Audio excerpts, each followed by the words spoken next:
Next time on Ding Dong Games, it's time for a whole new Nuzlocke in a brand new game, Pokemon Gaia, a great ROM hack set in a new region with an original plot.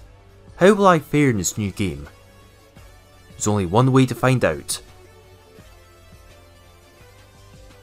Pokemon Gaia is a good game, I enjoyed it a lot. A new original region with Pokemon from the first 6 generations in many quality of life changes, which made the game so much more enjoyable than a lot of the official Pokemon games. The difficulty of this game is, well, I'll say it's inconsistent, for a blind run anyways. At points the AI is laughably bad and incredibly dumb. I'm talking light platinum levels of bad, or Gen 2 levels of nonsensical. But then again, some of the later boss battles do spike heavily in difficulty and require some brain power to beat without losses. This is mostly due to Mega Evolutions, but I digress. In this video I'll be attempting a blind advanced Nuzlocke of this game, to see how far I can make it. Yeah, I'ma just jump straight in. So I started the game and for my starter I choose Turtwig. For some reason I just wanted to pick this one. Now one change that I absolutely loved in this game is that the IV values of the Pokemon are now displayed, which is so nice as it really affects the gameplay. If you know what the IV values are, then your decision making process will be changed significantly. Remember that IVs are actually more meaningful than natures. So don't just look at the natures alone and get pissed off if it's not the best one. The IVs might be really good and can easily make up for it. But unfortunately this Turtwig wasn't too great. The good thing is that it can absolutely destroy the rival's Chimchar with the greatest of ease. Remember that this game uses Gen 6 mechanics, so Tackle along with a lot of other moves got buffed. Now the Nuzlocke truly begins and I can catch some more Pokemon. Hopefully they'll be good. I get this Taillow, then this Lotad which unfortunately had bad IVs. Man, I get really picky about the IV sometimes. Then I get your Woobat, which to be honest I did not end up using at all. I basically ploughed my way through the first tunnel without any trouble. I choose to just use Turtwig for now as I don't know what Pokemon that I want to use in my team yet. There's no point grinding up other Pokemon if I'm not going to be using them. Anyways, I make it to the next town where the first gym is located. Time to catch some more Pokemon. I caught a Shinx, which looks nice, but then I saw that its stats really sucked, and it didn't even have Intimidate, damn it. I did realise later on that you can get ability capsules, but oh well. It didn't even have a good nature, it was a rash nature which kind of sucked. This Flabébé however was a different story. It had amazingly good defensive IVs with a relaxed nature, meaning it had maximum physical defense. Awesome. Oh yeah, I also found this weird Clefairy static encounter. It was weird how the legendary encounter theme was playing for a level 5 Clefairy, but to be honest, Flabébé is the only fairy type I need in my team for now anyways. These are all the available Pokemon I can catch now before their first gym. I prepared by abusing the hell out of the daycare center, which by the way is crazy that I've already got access to it this early on in the game. It makes grinding at this point so fast. Shortly afterwards I challenged the first gym with 3 level 13s, as I don't want to overdo the grinding and at the same time I could be asked grinding up the other Pokemon. Shinx hits like a truck with a rivalry ability, so that's good at least. The final Jigglypuff can be a threat, as it spams defense curl, it can deal some damage, but Turtwig finishes it off.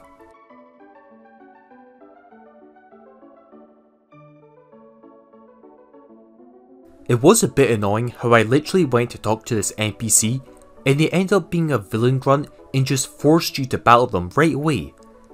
I don't like it in games when you're uncontrollably forced into battle, especially when you're not ready for it. Luckily he wasn't hard. There's another NPC here who introduces an interesting concept called inverse battles where type advantages are reversed, so Spark here will deal super effective damage against his Goomy. Sweep all these artists with Smeargles as my starter now evolves. This is important as after you beat them you get given an Eevee egg when you beat them. This definitely looks like a special attacking variant with its good IVs. I backtracked to an earlier route and caught a Solrock. I like this as Solrock is a really obscure Pokemon which I thought it would be a nice change to use as I usually never use it. Also, I know it will be useful against the second gym leader. I did have a close call here against this Emolga, but afterwards I caught this Feel, which is very good. You always need a good water type in a Nuzlocke, and Walrein is amazing with its big bulk. Before I can challenge the second gym, I need to beat my rival again. His first free Pokemon posed no threat. The Roggenrola used Iron Defense, even though my Floette is a special attacker. Okay, I guess. The Monferno did threaten me as my team wasn't suited to handle it. I had no choice but to switch in Luxio, but the Blaze boosted Ember was enough to finish it off because I had really bad IVs. Man, my first casualty. It would have survived if it had better natures than IVs, but that's unfortunate. Now, I challenged the second gym and this got really intense. The first Pokemon was no biggie. Gligar looked like a threat, but for some reason it went for Quick Attack? Wait, what? What the hell? It doesn't even have a flying move. It did have Knockoff, which did hurt my Solrock pretty badly. But now Floette can just stall out this Gligar as it only has Quick Attack.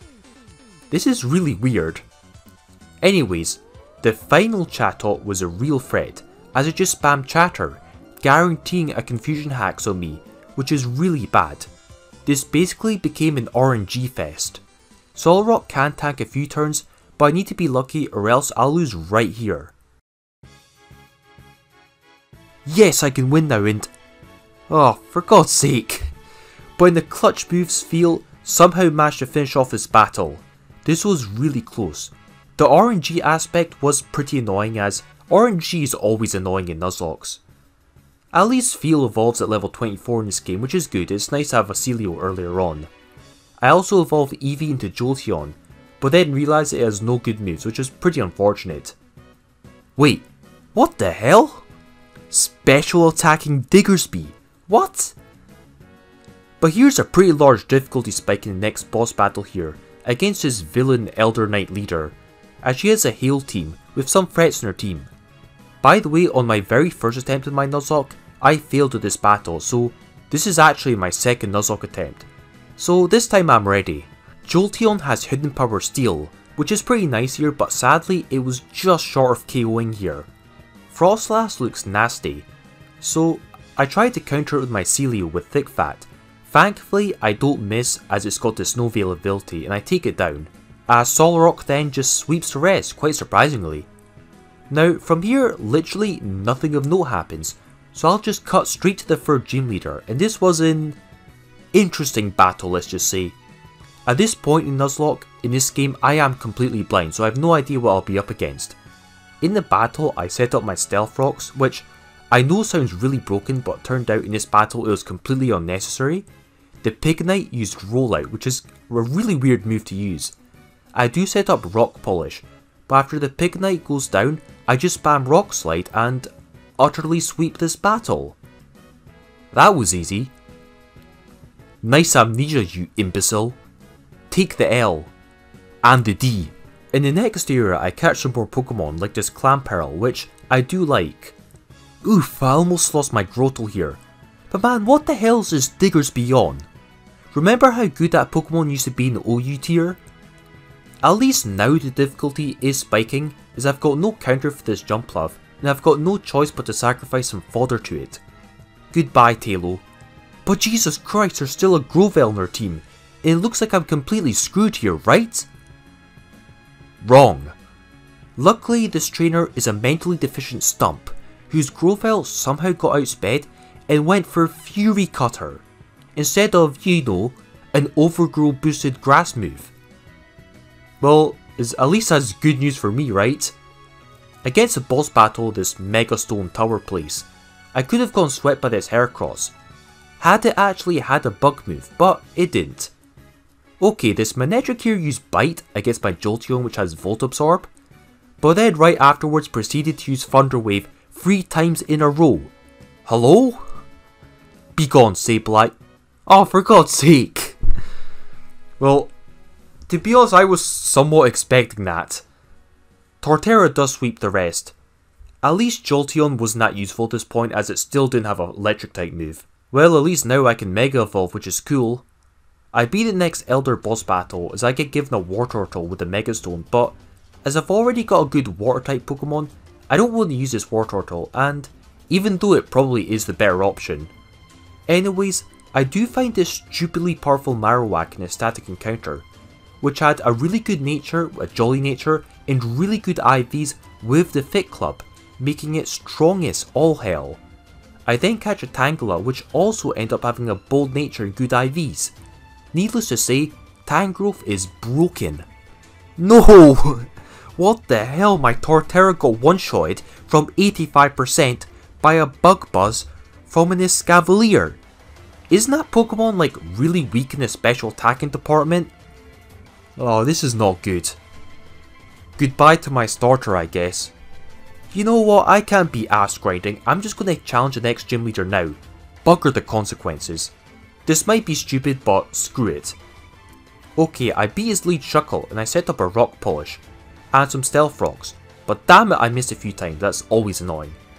But after Shuckle goes down, once again because I'm at +2 and I've got Rock Slide, Solrock just sweeps.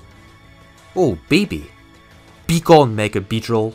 Now, right here, I don't know if this is a bug or something, but for some reason against a Scizor, I couldn't actually do anything. I couldn't switch out, I was just locked in, and the Scizor just knocked me out. It didn't even go into the normal, like, menu for options. I don't know why that happened.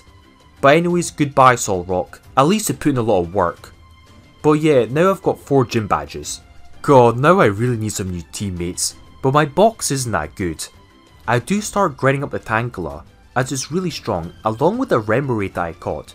And I usually wouldn't use this, but I did this because I had a modest nature with almost perfect IVs all around, which was very luckily. I never use Octillery and thought it would be a nice change. I do grind in this pond as all the encounters give HP EVs, which is great for increasing my bulk. Eventually I finish my grinding and move on again. Oh, I forgot to mention that I've now got a Florges on my team. Okay, here's the next rival battle, and it wasn't that hard. Here, I'll just show it quickly as nothing really much of interest happened.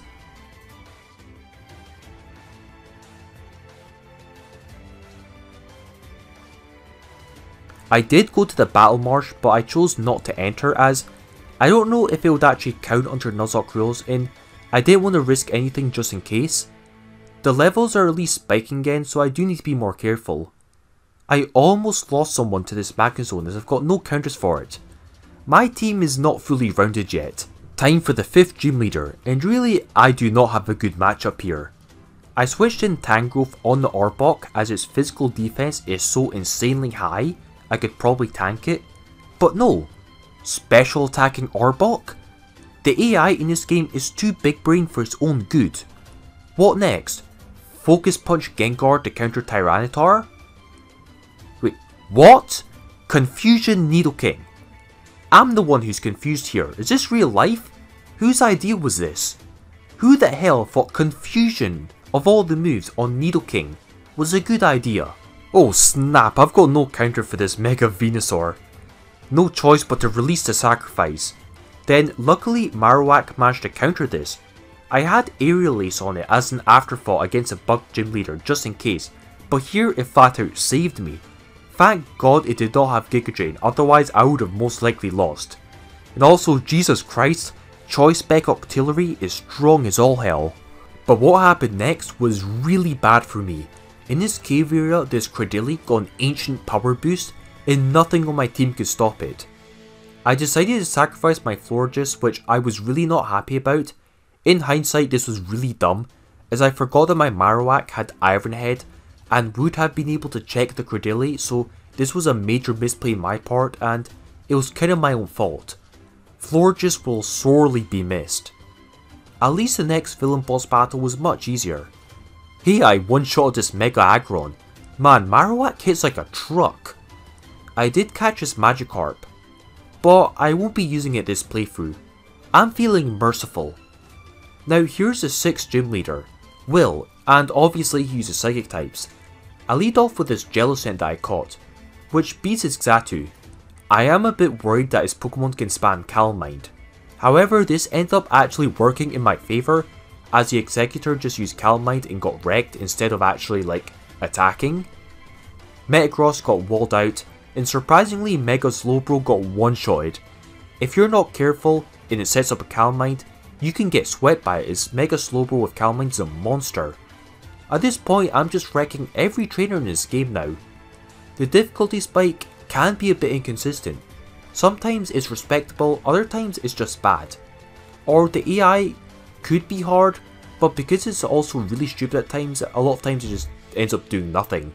The next Again rival battle wasn't hard either, as now I've got Jellicent which can easily counter Infernape.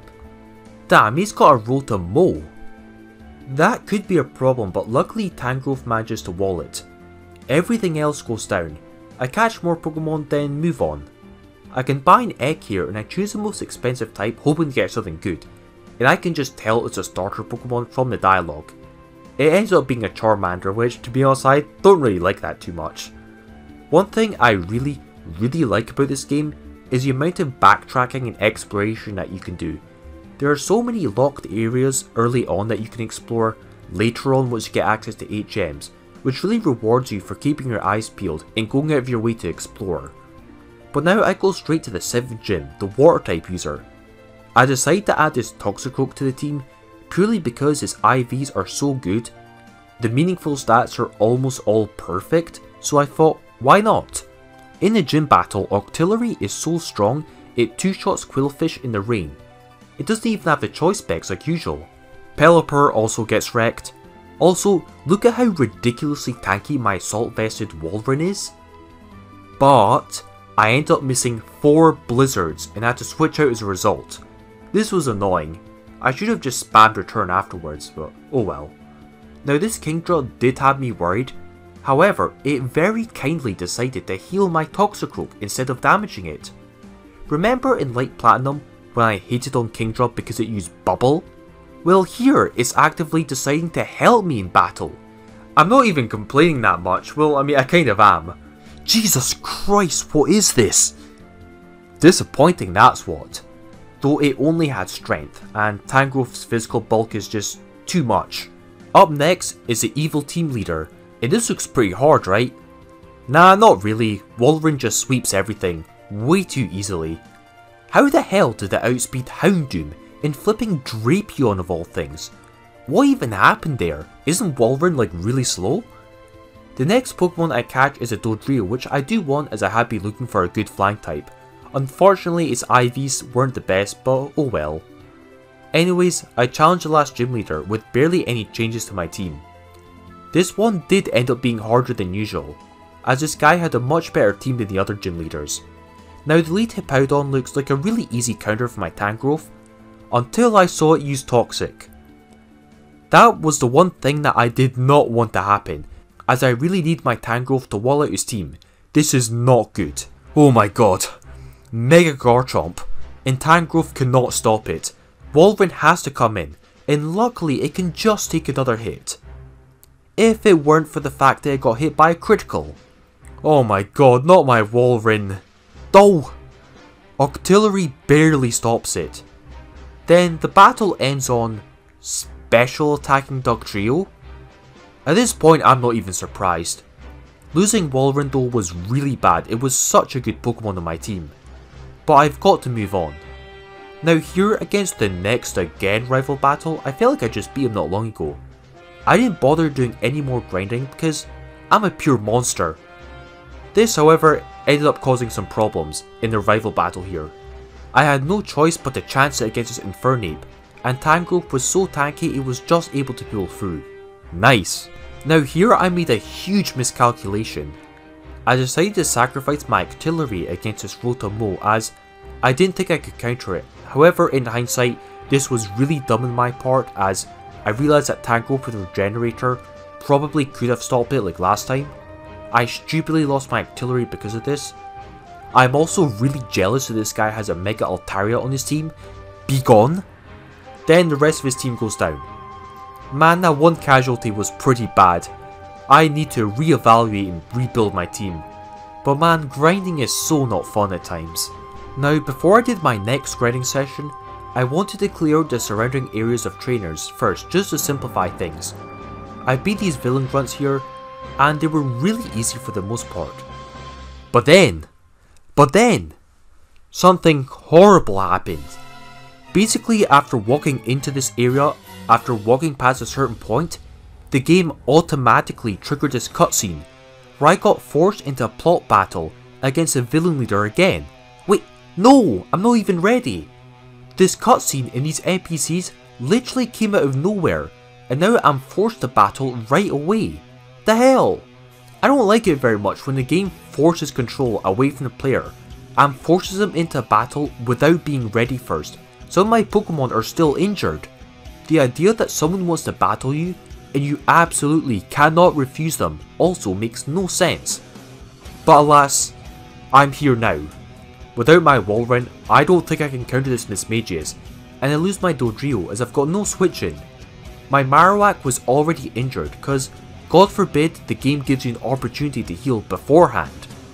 I seriously thought I would insta-lose a battle against a Sigilyph, and I almost did. But not only did I get one ancient power boost, I got two, which is crazy, flipping 2. Now here I think I made a fatal misplay.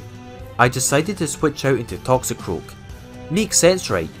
But no, Houndoom went for Howl for some reason, so I could have easily just stayed in with Tangrowth and destroyed it, and as a result I lost my ancient power boosts. This was where the battle really started to fall apart. Toxicroak could not beat the Gengar, as I had no choice but to delete Sucker Punch for Rock Climb, cause of course. One thing about this game that was really obnoxious is the fact that this game has 9 HMs, which you have to use, which is really annoying when you're trying to build a good team with good moves, and you have to use HM moves. It's bad design. Tangrowth somehow got another ancient power boost, which at this point is crazy, and beat Gengar. But this didn't even matter as the final Pokemon Salamence completely destroyed me. I only had one ancient power PP left anyway, so I couldn't even destroy it with that. And with that, the Nuzlocke is over. Honestly, it is kind of my fault for being careless, but the inconsistency of the game's difficulty really threw me off. One battle, the game's way too easy as hell, and in the next battle, things start escalating out of nowhere. I failed this time, but next time, I'll be back. So this concludes the video, and I hope you enjoyed this Nuzlocke attempt. Overall, Gaia is a very good game which I really enjoyed. It isn't perfect, but then again, most Pokemon games really aren't. There's a lot of fun to be had here though. If you do a decent amount of grinding, the game's difficulty is not too hard to manage. Join me next time for my next video. I don't know what it'll be yet, it'll probably be on this game again, but in the meanwhile... Mission failed. We'll get them next time.